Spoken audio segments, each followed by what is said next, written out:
पिछले वीडियो में आपने देखा कि कैसे इन्फ्लेशन फियर और डॉलर के मजबूत होने के कारण कैसे इंडियन इक्विटी मार्केट पे प्रेशर आया है और क्यों।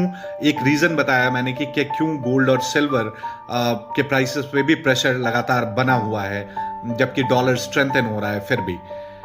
अब बात करते हैं जो दूसरा सबसे बड़ा कारण है जिस कारण से गोल्ड और सिल्वर में भारी दबाव आया हुआ है, कि प्राइसेस पे भारी दबाव आया हुआ है। उसके लिए मैं अभी आपको लेकर चलता हूं 1-1.5 साल पहले। आपने देखा होगा कि हर क्वार्टर में यूएस फेड जो है वो हर क्वार्टर में लगातार जो इंटरेस्ट रेट्स थे वो इंटरेस्ट रेट कम कर रहे थे। अब इंटरेस्ट रेट कम होने से होता क्या है कि लोग जो पैसा बैंकों में डाला हुआ था, जो बड़े इंस्टीट्यूशनल इन्वेस्टर्स थे जिन्होंने गवर्नमेंट बॉन्ड्स में इन्वेस्ट किए थे, वहां पे उनको कम इंटरेस्ट मिलने लगा।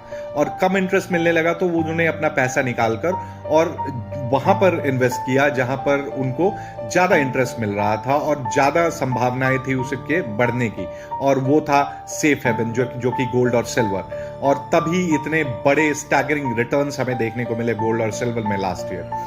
पर जैसे ही इस साल इस क्वार्टर में फेड ने ये अनाउंस किया कि वो अब इंटरेस्ट रेट नहीं घटाएंगे, और उनकी जो फेड की कमेंट्री थी वो डोविश कमेंट्री आई जिसमें ये बताया गया कि अभी इन्फ्लेशन, क्योंकि वॉर चल रहा है, ऑयल प्राइसेस बढ़े हुए हैं, तो इन्फ्लेशन का खतरा है और इसलिए हम इंटरेस्ट रेट और कम नहीं करेंगे।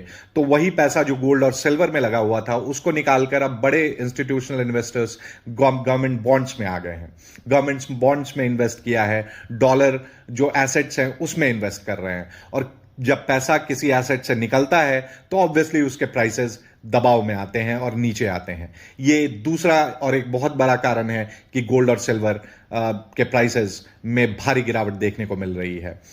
तो अगली बार जब आप किसी एसेट में इन्वेस्ट करने जाएं तो इन सारी चीजों को, जो ग्लोबल इकोनॉमिक्स है, उन सारी चीजों को ध्यान में रखते हुए ही इन्वेस्टमेंट का प्लानिंग करें। आपको अगर ये एनालिसिस अच्छी लगी तो वीडियो को लाइक कीजिए, शेयर करिए और चैनल को सब्सक्राइब कीजिए। मिलते हैं अगले वीडियो में, तब तक के लिए जय हिंद।